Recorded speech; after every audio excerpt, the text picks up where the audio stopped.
It's time for another episode of I Am Northwest Arkansas, the podcast covering the intersection of business, culture, entrepreneurship, and life in general here in the Ozarks. Whether you are considering a move to this area or trying to learn more about the place you call home, we've got something special for you. Here's our host, Randy Wilburn.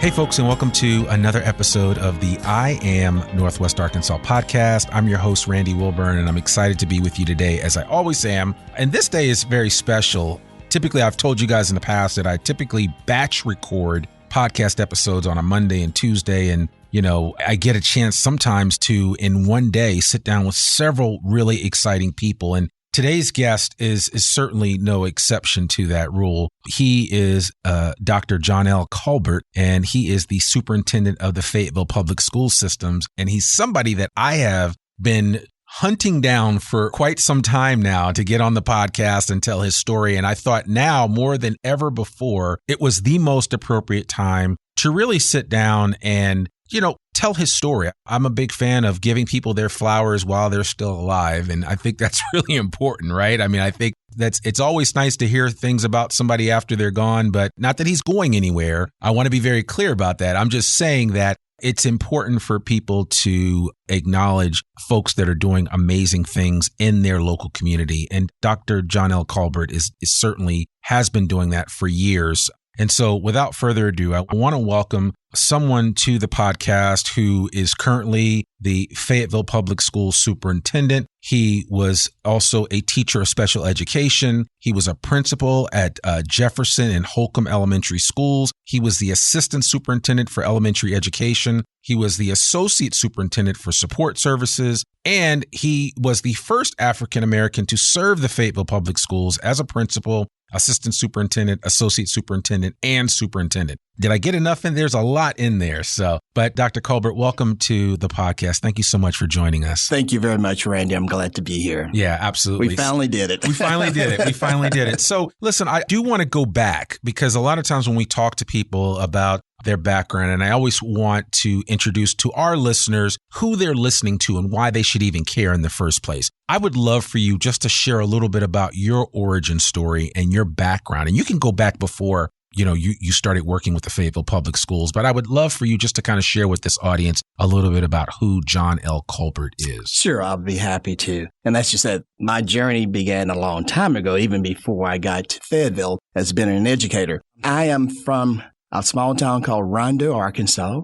My parents, Mr. and Mrs. L.C. Colbert, was raised in a family with love and caring. And there were 10 of us. Wow. There was 6 boys and 4 girls. And so I was number 6. So it was as though I was raised with 2 families because I was the baby of that first group. And then I became the head honcho of the second group. So it was almost like I was never in a big family. It was always small. You know, I grew up with the older kids, and then I grew up with the young ones. So it was kind of neat to be in the middle, to see both groups grow up and how your parents actually treated them differently. Yeah. You know, when they had the first one strict and all that good stuff, and the ones came after me, I said, wait a minute, Dad, y'all didn't let us do all that stuff. So it was kind of fun in that sense. Yeah, that's right. Awesome. And so you were like a bridge between almost generations. Yes, exactly. Siblings. Yes, right. Wow, that's exciting. It was kind of neat. So it was a great time. We grew up and had fun, and Mom and Dad just took care of us and told us, hey, the top thing is that you need to make sure you get a good education and make sure, you know, you follow the rules. You know, I've always been a rule follower all my life and trying to make sure I did the right thing because that's what I was taught. And then, of course, you know, we were raised in the church. I told someone the other day I went back to visit my 94-year-old mother who's still living. Oh, wow. And we went to church. And I said, you know, back in the day, we used to go to church and stay there all day long. So when I went back this past weekend prior to spring break, we stayed in church like we used to from 9 a.m. until 5 p.m. Oh, man. But we had a great time. So it was just brought back a lot of memories. Yeah. Because that's the way we were brought up. Hey, you have to be in church on Sunday. That's right. And then I had a friend who texted us this coming Sunday and said, hey, man, I can't be at church. I've been going here and there. I said, well, my parent would say, no matter what you did that weekend before Sunday, you're going to be in church. So after all of my traveling during spring break, I lived up to that. I was right in church with them and stayed from 9 a.m. until 5 p.m. So it's great. But that's just the way it was, you know. Yeah. And then after that, you know, raising us, making sure that we were God-fearing people and making sure that we got a good education. And, you know, I was one of the, what we call the black sheep of the family. Everybody else went to Mariana Public Schools, but I asked Mom and Dad to let me go ahead and go to Barden. And so they did. And why was that? Oh, I don't know. It had a little special connotation. Barden was like almost like a little private, little special school. And I always thought I was a little special. And so they agreed to let me do that. And then, which led me to the educational piece. And of course, when I was there, I was involved with all the organization. I was the vice president of the student council. And so, you know, normally the vice president always did a special project. And my thing, for some reason, I just love helping people. And so I started a tutorial program in high school when I was a junior as the student council president. And so, and all the kids really loved that and all that, and I did too. And so I said, well, I sort of like that. And so you know what this is leading to now, that tutorial program, helping kids, teaching kids. And then what really put the icing on the cake, my superintendent called me over the intercom in Mrs. Burt's English class and says, Mrs. Burt, may I see John L. Colbert in my office? Of course, what did the other classmate do? Oh, you're in trouble. And, right. I said, the superintendent is calling me, Mr. Albright, and why are you calling me to the office? You know, she says, John, I'll go ahead and go to the office and see Mr. Albright. And so I did. This is the superintendent, not even the principal, but the superintendent knew me and all. So I said, wow, what is this about? So I go in there and we sit down. He started talking to me and says, hey, John L., you know, you're this role model. Kids look up to you and all that stuff. You're a good student. I said, oh, yeah, that sounds good. Keep coming. And he kept, you know, making me feel so good and all the good things about what I do and good students follow rules and all that stuff. And I said, thank you, Mr. Albright. And he says, I have a favor of you. I said, you have a favor? You want me to do a favor for you? He says, yes, I do. And I said, sure, you know, I'm a compliant person. Whatever adults ask you to do, I normally do it. He says, I want you to be a bus driver. I say, a bus driver, Mr. Albright? And he says, yeah, because, you know, you're a model student. Kids look up to you. They always follow the rules. Anytime you do that, you have this great tutorial program. They love you and that's it. And so I said, sure, Mr. Albright, I would love to be a bus driver. And so, you had your license at this point, yes, right? I had my license. Okay, now, we didn't have a CDL now. Okay, that wasn't required. But I did have a license because I used to drive my little convertible. You know, I used to be the big talk of the city because of my convertible. So he asked me to do that. And so as a person, I said, yes, I would do that for you, Mr. Albright. And he says, great. And so I drove a school bus as a junior in high school. Wow. Because someone saw me doing the right thing, helping other people and helping the kids. And I did that for a year. And guess what? I did not have a single problem out of those kids. He was right. They all looked up to me. You know, I was 17-year-old kids. And these little kids all looked up to me and all that stuff. And so all of that, you know, being a bus driver, listening to the kids really listen to me, follow the rules and all that stuff. And then that tutorial program, guess what I decided to do after I graduated? Become a teacher. So that laid the foundation. It was a fait accompli. I mean, it just, you were just set up for that. I knew what I wanted to do. And I knew that I wanted to be a special teacher, a special ed teacher. Because remember, my tutorial program was helping those kids who had academic problems. So, and they really responded to me because, you know, I made it very interactive, even when as a junior high school kid over the tutorial program. So I really love that. And so when I got ready to graduate and my mom said, okay, Johnny, what are you going to do? I said, I want to be a teacher. And she said, really? I said, yes, I do. And so, of course, they always supported everything that we did. So I decided to become a teacher. Then I had to decide on where would I go to college. And so lo and behold, we had Mr. Duffy. He was a recruiter from the University of Arkansas. And he came to Barden and recruited me and said, hey, man, you know, I read your background and all that stuff. I think you would be a great student at the University of Arkansas in Fayetteville. I said, Fayetteville? Now, you tell me where that is, because at that time, we didn't know. Yes, and so he said, sure, you should come up there and all that stuff. You'll love it and all. And I said, okay, I'll try it out. I came here 50 years ago a summer right after I graduated from high school. So this coming June, it'll be 50 years that I came here. I lived here longer than I did back home. Right. Yeah. Wow. So you graduated high school in 1973. 1973. Wow. Okay. Yeah, 50 years ago. That's exciting. Yeah. I came here and I told you I wanted to major in special education, and I did.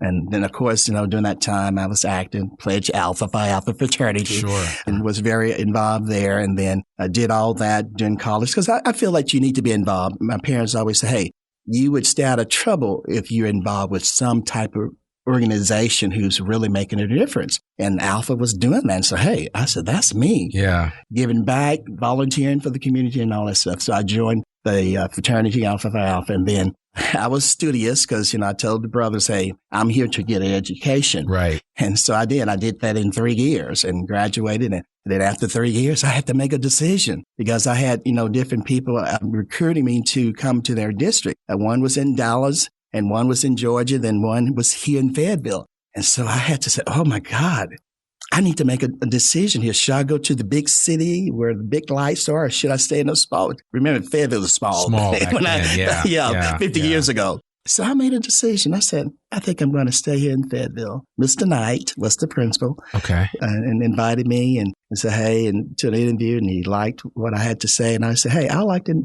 offer you a special education class. And I said, sure, I'll take it. So that was the best decision I made 50 years, that was 47 years ago when I accepted that position. And so I started teaching special ed. And like I said, even when I was a junior in high school doing that tutorial program, I was very interactive with my kids. I wanted to engage them. Sure. And I did all those good things with my special ed students. They were 5th and 6th grade students. And so my other team members, 5 great white females, teachers in the 5th and 6th grade wing, and they saw me doing all these great things and kids responding and doing great. And guess what they said? Told Mr. Knight, we want him to be part of our team so that we can do the same thing. And I tell them the only way I would join the team, I must make sure that I have my kids to be integration back in that time with special ed, and I felt that was great that we was going to make sure all the kids rotated and they were part of the regular classroom teachers. Right. And so that was a big hit back in the day. And they agreed to that. And I must say, Mrs. Pennington, Mrs. Briggs, Mrs. Cleveland, and Mrs. Lockhart, they took me under their wings and really helped me through that journey. I would always credit them for being good role models because they were strong teachers. They didn't take any mess from anybody. Right. And so I practiced some of those little skills that they had. And so, and I felt that, hey, that really helped me to become a great teacher, which I thought I was anyway, but it just helped solidify that thought that I had that I can do this. Yeah. They believe in me. My principal believed in me. And so from that, I did a lot of substitution for the principal when it was out. I was the unofficial assistant principal that didn't get paid. And so and that's because he saw me and noticed what's happening. That's a trend. Superintendent watched me. So I tell kids all the time, always remember someone's always watching you. Always watching. Yeah. So my superintendent saw what I did, and he invited me to be that bus driver. And then I come and get this job, Bates Elementary. My principal saw all the great things I was doing, how I related to everyone, regardless who you were. He saw that. And so he felt that I would be a good lead assistant, unpaid person to fill in when he wasn't there. And so I did that, loved it, loved my kids, loved my fellow teachers and all, and parents were great at Bates Elementary. And then another great thing happened to me during the time when I was being that unofficial, unpaid assistant principal, a person by the name of Pat Jackson. Notice I remember all these names from 47 years ago. Yeah, you're good with names. That's because awesome. they made a difference in my life. Sure, that's the reason why. Sure. And so Pat Jackson came as an intern in HR. She did her internship at Bates, working with the principal and also worked with me as the unofficial assistant principal. And then we had a great time and all that stuff. And the year passed and Pat left and got a job in Fort Smith. And then a principalship came open in Fort Smith. Guess who Pat called?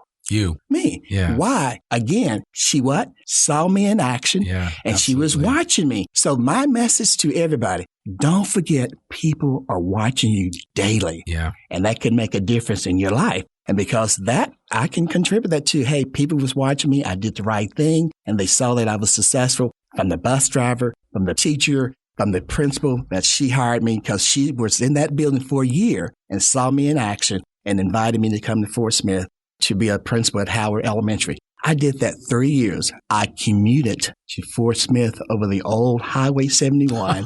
Before the Bobby Hopper Tunnel. Yes, exactly. Yeah. And guess how many days did I miss school those 3 years? None? 0. Yeah. Wow. 0. Wow. And it was very interesting. You know, the climate is totally different in Fayetteville and in Fort Smith. Yeah, the River Valley is different. Yes, right. It's different. Yeah. It would be snowing and ice and everything here in Fayetteville, and in Fort Smith, the sun was out. Right. But that first year, I drove by myself. If for some reason God was with me, I would leave so early that the snow and everything would come in, and I get to Fort Smith, there was nothing. Sure. And so I went to work every day. And then the last 2 years, my late wife, Cheryl Jumper Colbert, she got a teaching. She was a teacher also in Fayetteville. And then when we said, we may be moving to Fort Smith. So she got a teaching job in Fort Smith. And so we drove together the last 2 years with her and myself and my oldest daughter. And so we did that for 2 years. And out of that 2 years, there was only one bad day that we had. And my wife said, John L., I'm not going anywhere. I'm going to. And I said, hey, I can't miss a day of school. I'm going to work. So I did go. I don't know if you know about Artist Point. That's a sharp curve on the old Highway 71. And I got in the ditch. I said, oh my God, what's going on? But for some reason, I had one chain. Don't ask me why I only had one chain in my truck. And I got that one chain out and put it on my car, and I made it to Fort Smith. Really? And everybody else passed me. And guess where I passed them? Mountainburg, because they couldn't get the hill. I got up the hill. With the chain. Again, I did not miss a day. And so fortunately, then the next year, an opening came open at Jefferson Elementary. I was back into my hometown, Fayetteville. And so I accepted that position at Jefferson Elementary. That was my first principalship in Fayetteville at Jefferson Elementary. What year was that? That was 87. Okay. So 84 through 87, I was in Fort Smith. As a principal. Now, did your wife get a job up here? Yes, right. Yeah. Okay. Yes, right. And no, actually, she came back and started having my kids. She was home. Okay. She stayed home after that. And then, and from that, a great, 8 years there at Jefferson. Did wonderful. Thought I was going to be there for the rest of my career. And lo and behold, two new schools were being built. And you know, the dream of a principal is always to open a new school. Yeah. And so I said, let me put my name into that. But I hated to leave Jefferson, but I said, wow, can I miss this opportunity? And so, of course, my superintendent, interim superintendent during that time, Mr. Carr, and he said, had been watching me and doing assessments. He said, hey, are you interested in going to this new school? And I said, yeah, we had two schools, Vandergrift and Holcomb. So I had to make a decision. I said, I'll take Holcomb. And Dr. Stark took Vandergrift. And so I had that opportunity to go in and create a school. It still has my brand on it because just meeting, because, I had to hire new teachers and all that. And then parents had to get to know me. And I remember this one fellow never forget. He said, now, who are you? Tell us who you are. Why are you want to be this? And so I had to sell myself to them and all. And then after that, it was just like I was in heaven. I had the greatest staff members. I had the support from the parents. It was just awesome. So I had a great time at Holcomb. And then the funniest thing about that, though, as I got back in Fayetteville, my wife did tell me, she said, honey, I really missed those 3 hours we had in the car because I had you captured for at least 3 hours. So she enjoyed that ride with me every day. So anyway, so getting that new building and being the principal at Holcomb is just like a joy for us to get together. My staff and I, we developed the theme and motto and vision and everything that it was just great. And the parents were so supportive. And it seems like it's always been that way as a teacher. Parents, I had to meet them out of my hands because they know that I was going to take care of their kids. They knew that I was going to treat every kid with respect and take care of them regardless who they were. Sure. That was John L. And that's where I am today. Yeah. I want to make sure that every kid succeeded regardless who they were. Yeah. And parents like that. And they knew that I wasn't wishy-washy. That if the rules were the rules, that's it. Those are the rules. Right. And they respected that. Yeah. And then kids, they knew that, hey, the rules are the rules. And they knew that that's the way it should be. Yeah. And I will never forget that as the principal at Holcomb, that I could walk into a cafeteria, kids was, and John L. Colbert would go in there and stand just like this. Didn't have to say a word. 400 and some kids, immediately you could hear a pin drop because they knew that their principal wanted their attention and they gave it to it. Yeah. Didn't have to say a word. Didn't have to yell anything. Yeah. So it was powerful. Man, well, I'm processing all that you've just shared with me, and I appreciate you kind of giving us kind of a play-by-play of a good portion of your career. But as I'm doing, and I don't do public math that often, but as I was doing some public math in my head, you've been involved in public education in 6 decades. That's a lot. Right? I know. So, it's like, and I'm not trying to age you here. I'm just trying to say. No. But the bottom line is you've been involved in public education for 6 decades and you've seen a lot of changes. And I know, as I'm thinking about, who might be listening to this, there may be a young educator that's a listener of ours. As a matter of fact, I know that there are a lot of teachers that listen to this podcast. There are a lot of people that want to get into the teaching profession, and teaching has changed a lot. And my mom was a teacher, so I have a lot of respect for what you were able to do. And I remember her telling me about, what helped her to become a better teacher. And one of the things was having a mentor as a teacher, like what you described early on in your career, somebody that would take you under their wing and help you to really grow in the profession. And to me, I always thought teaching was a noble profession. Right. It wasn't one that you were necessarily going to get rich on. No. But through your sacrifice, through your dedication, through your desire to mold minds, you were going to essentially affect the next generation and the generation to come after that because of what you were imparting to those impressionable kids. How has education changed in your mind over that time frame? So we can go back to the early 70s to where we are today. I mean, you're about to depart as the superintendent of public schools here in Fayetteville, and we're in 2023 as the time of recording this, and things have changed a lot in public education. I mean, what would you say about that? Well, the demand is so great these days in order to make sure that as an educator, you have to be very keen and on top of the new procedures, the new guidelines, the pressure that you get from all corners, from some parents and then from the state and from the governor and all that stuff. It seems as though back in the day, all of that was not so much a pressure on teachers. They were allowed to go in and teach and take care of kids and do what was right. And that's what it's about. But now it seems as though everything has to be very careful about what a teacher has to say, what they do, and what they teach. And that really put a damper on the creativity of what a teacher can offer to a kid. A teacher needs to have that freedom within, boundaries. We have a curriculum that we have to follow and all that stuff, but I don't want them to just use a little cutter and think it's going to fit every kid. It doesn't, You have to find a way that you're going to reach those kids, and you have to make sure that you're teaching to the students, be it white, black, blue, or brown. Doesn't matter. And they need to hear about them, about their culture, about their background.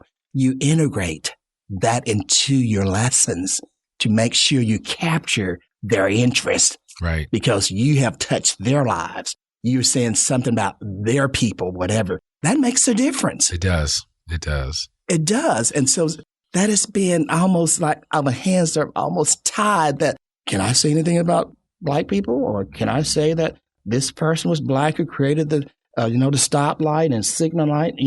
Why should that be? Why should I have to think and be concerned about what the public is going to say? Yeah. It's stressful. So it sounds like what you're describing now is kind of the state of affairs that we find ourselves in with public education. And exactly. It's almost as if teachers kind of have either one or both hands tied behind their back. Yes, correct. And are not basically given a full runway, if you will, of options to use to educate these children. And what's a shame about that is that, and I'm holding up my camera here or my phone for anybody that can see this, is that the bottom line is we have access to so much information nowadays, and it's almost a blessing and a curse. Right. Exactly. So, and that's the reason why you still need those good teachers to help direct that. Help them, because they're exposed to it. But, sometimes you need that guidance. Yeah. And of course, the parents are the first teachers, but the second is the classroom teacher. So they need that and all. And sometimes we get so much pushback and say, hey, you better not do that. And you offended some group in this group. It's not about offending anyone. It's about exposing and letting people know, hey, what this world is made of. Yeah. And where did we come from? How did we get where we are today? And that's what makes life tick. It does. It does. No, you're absolutely right. You can hide that. No, it's there. It is. It's there. It is. It is. And I think about like some of the interactions that I have, even like my sixth grade teacher, Miss Lacey, Theo Lacey, she's still alive. She's 90 years old. And I always think about, and I talk to her from time to time just to check in because she and my mom were peers and colleagues. Right. And she was a little older than my mom, but definitely somebody that kind of coached her along.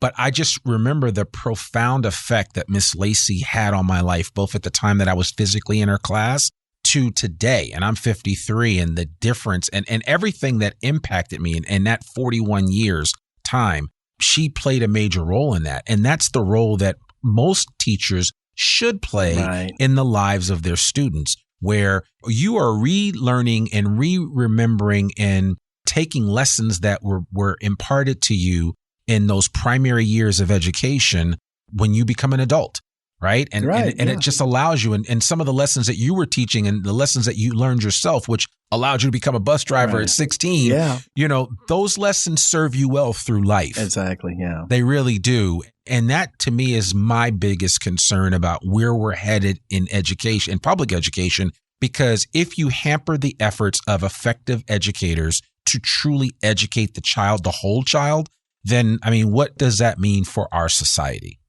It means that we're going to lose out, and our kids are going to lose out.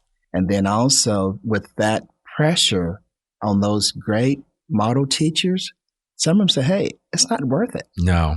They're going to take all of those skills that they have and leave the profession. Career. Yes. Yeah. Yeah. That is my concern with all the pressure that's going on, that's put on teachers today. We're going to lose some good teachers. Yeah. Well, let's hope that maybe there's a policymaker out there that's listening to this and will be encouraged by the conversation because, again, it is a real talk. It is. It's something that we have to be concerned with. But, honestly, this episode is to celebrate you. It's to celebrate the life of John L. Colbert and what you have meant to the Fayetteville Public School systems and by proxy, the thousands of families that you've come in contact with over the years. And I'm sure for every decade, people have a John L. Colbert story. But is there anything that as you start, because I can only imagine in your head, you're starting to process the end of this particular journey, right? And now you're going to pick up something else and run with it. But because once a teacher, always a teacher. But is there anything in particular that stands out in your mind about what this whole period means for you, both as an educator, as a principal, as a superintendent, as an administrator? What is your biggest kind of aha moment as you come to the end of your career with the Fayetteville Public School systems? As I reflect upon my journey as an educator, the 3 years in Fort Smith and then the other 44 years here in Fayetteville, it's one of joy for one thing. And then I'm just hoping that I leave a legacy where people see that John L. Colbert wanted to make a difference in the life of all kids. And I still hope that is going to continue to happen. Because as I look at some of my colleagues and fellow teachers and all, they have that passion and they have that love for education that they too want the same thing to occur. They too want to make sure that every kid is going to receive a quality education, regardless if they're in a public school that I support wholeheartedly, private, whatever. But public schools has been the cornerstone of this nation, and we can't forget that. Yeah, we can't forget that. So I'm hoping that should always be out front. And then, as I think about my journey, I'm going to use two things that really touched my life and really made me wanted to continue to be an educator. And one is that from that bus driving situation, 50 years later, I'm in Hot Springs at a funeral. A minister came down the aisle looking for me and says, "Are you John L. Colbert?" And I said, "Yes, I am." And you know what he told me? He says, "Hey, I was one of the little students on that school bus that you drove, and I want you to know that I appreciated the fact that you took care of us." Yeah. I want you to know that. Yeah. Man, that was 50 years ago. Wow. He came and found me. And then there was a student who attended Bates Elementary, and she did a little article in the newspaper. And that article said that, "Thank you, Mr. Colbert, for being that great teacher and role model, being that Black teacher. I want you to know that the things that you taught," this is a white student, "the things that you taught us, the values and all the things that we learned, I'm teaching it to my son." I said, wow. Yeah. I mean, so I'm hoping that I've touched a lot of lives, sure, that they too would make sure that we continue to live in a society that every person is treated with respect, regardless of who they are. Yeah. Every person is given the opportunity to succeed, regardless who they are. Sure. That has always been my philosophy. Man. Making sure that we make a difference in the lives of all kids, regardless who they are. Yeah. And again, like I said, we can't play favorites in that area. No, we can't. We have to teach the whole child and all of the children. Yes. Yeah. Right. Because you want them to be productive citizens. Right. And how you do that? Give them a good education. Exactly. And also let them know that you love them, you care for them, and you're going to be there for them. Sure. And I did that for my teachers. I did that for my kids and all. Yeah. That's my philosophy. You know, before we close up, I'd be curious to know what your thoughts are around the fact that a lot of times in this day and age, you know, kids aren't taught to critically think and to reason, right? Like, you know, when I was in high school, and again, I was in high school in the 80s, I mean, the debate team was big. So that way I could, if I didn't agree with something that you agreed to with, that we could debate that. Right. And have a conversation about it, as opposed to kind of yelling at each other saying, "Oh, well, your ideas are dumb and mine are superior," or, you know, whatever. What do you say to that whole concept of being able to critically think and reason, and the fact that it doesn't exist the way that it used to exist? And I don't know that, I mean, I'm sure it's being taught. Yeah. But I want to invite anyone into any classroom in the Fayetteville Public Schools that we are not trying to indoctrinate or whatever. We're trying to make sure that you are a critical thinker. We do that, and we continue to do that. And we allow kids to be engaged because we want to empower them.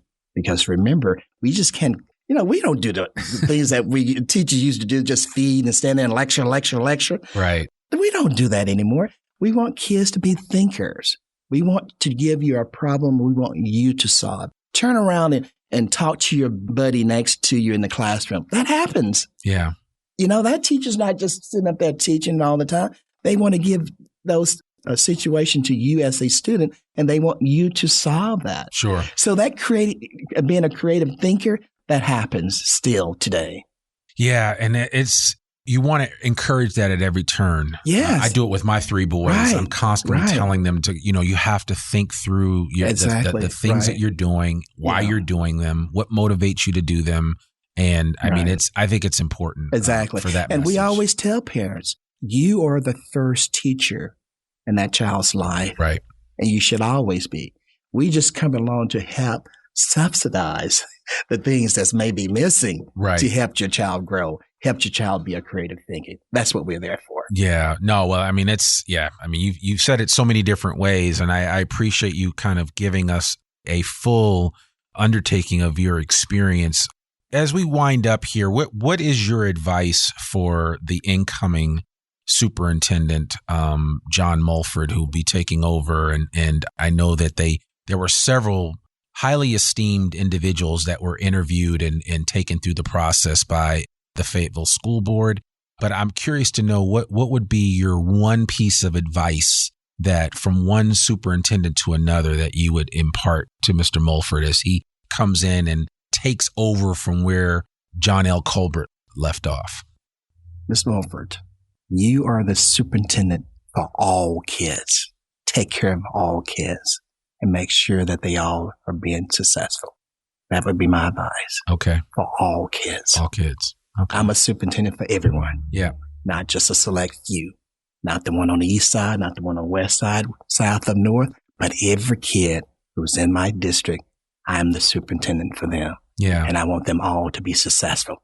That's the advice that I would give to them. I love that.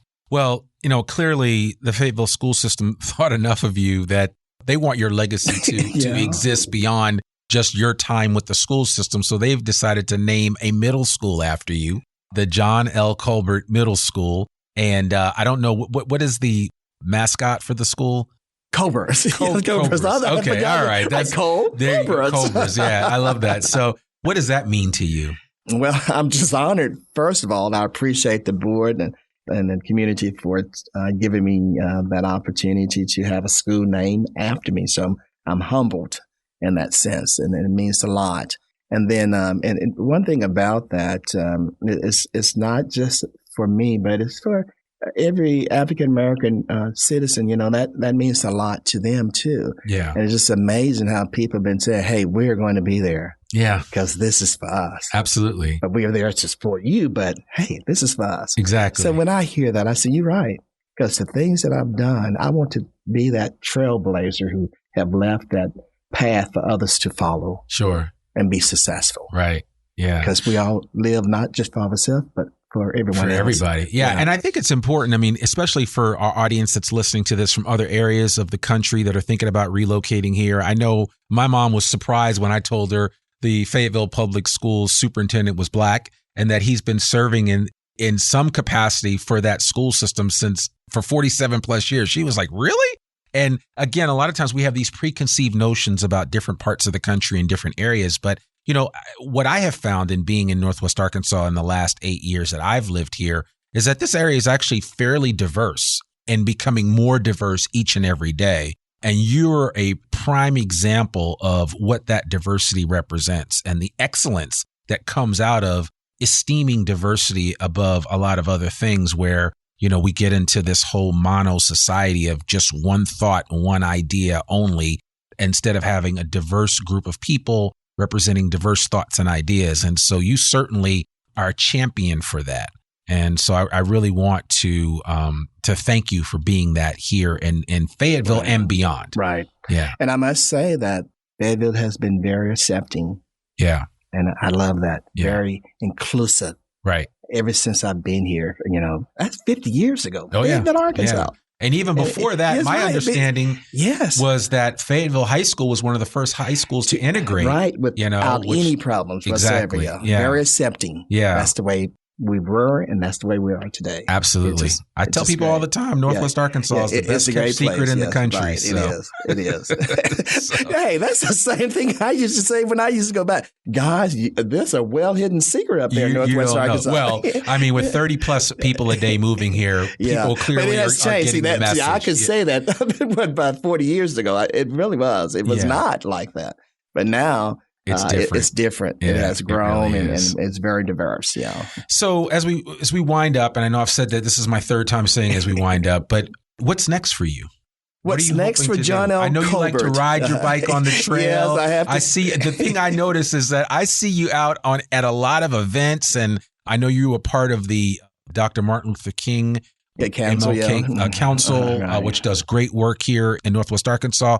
But what is next for you? I mean, next for me is to, of course, continue to give to my community and still continue to be in Northwest Arkansas and Fayetteville because I have two granddaughters who will be in the Fayetteville School District. And I want to make sure I'm there to help guide and help make sure that we stay on the right track. So that means a lot to me. I love Fayetteville. Yeah. I love the school district. And I have an investment because I have those two granddaughters who are going to be in there. So I need to be there helping and sharing my thoughts and voicing my concerns if there are any. Right. And so so that'll be one thing.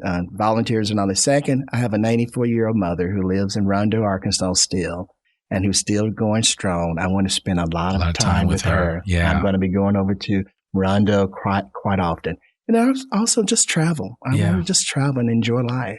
I haven't done that as much as I would like to have had, but now since I won't have a job to hold me down. You have options. Yes, right. Because I have one scheduled right after June the 15th, which is the ribbon cutting ceremony for the John L. Colbert Middle School. Then on that Sunday, I'm getting on a plane going to Germany. Oh, wow. Yes, wow. Right That's after exciting. that. Yes, so I'm looking forward to that. And that is a two-fold type thing. One, remember, I'm a special ed teacher in Special Olympics.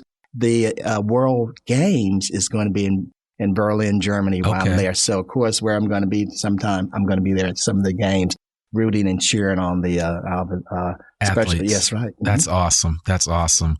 Well, I mean, Dr. Colbert, I would say, there is a saying that says, well done, my good and faithful servant. And so I certainly, from my perspective and just what I've gotten to know about you over these past couple of years, I want to say, well done.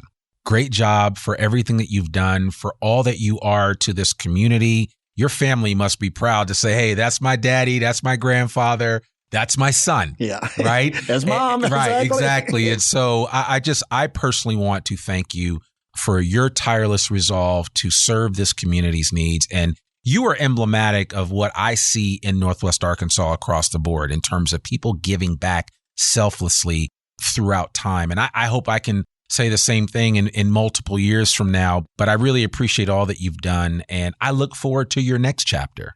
And we're all rooting for you for the things that you're going to be doing next here in Northwest Arkansas and beyond. And certainly know that you have a friend here at the podcast. And if you ever want to come back and share more stories about some of your experiences. And I mean, we just really touched the tip of the iceberg. 47 years, a 45-minute podcast is not going to cover it all. But I wanted to give people a little bit of an idea of really who John L. Colbert is. And just so people understand the scope and the breadth of what is about to the vacuum that's going to be created because you are stepping away from your role and moving on to something else. But you've set us up for success. So I want to thank you for that. Thank you. Yeah, I appreciate it. Absolutely. Thank you very much for the time. Absolutely. It was my pleasure. Well, folks, there you have it. Another episode of the I Am Northwest Arkansas podcast. You can get all of the show notes for this particular episode. Any contact information we'll get from Dr. Colbert, and we will share that out on the show notes. So if you want to reach out to him and send him a congratulations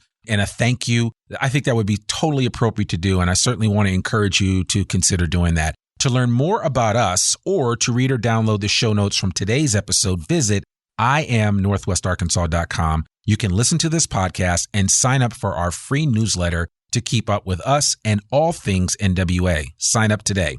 You can also subscribe to the I Am Northwest Arkansas podcast wherever you listen to it. And please consider rating and reviewing us on Apple Podcasts.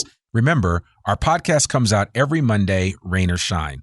I'm your host, Randy Wilburn, and we'll see you back here next week for another new episode of the I Am Northwest Arkansas podcast. Peace. We hope you enjoyed this episode of I Am Northwest Arkansas. Check us out each and every week, available anywhere that great podcasts can be found. For show notes or more information on becoming a guest, visit IamNorthwestArkansas.com. We'll see you next week on I Am Northwest Arkansas.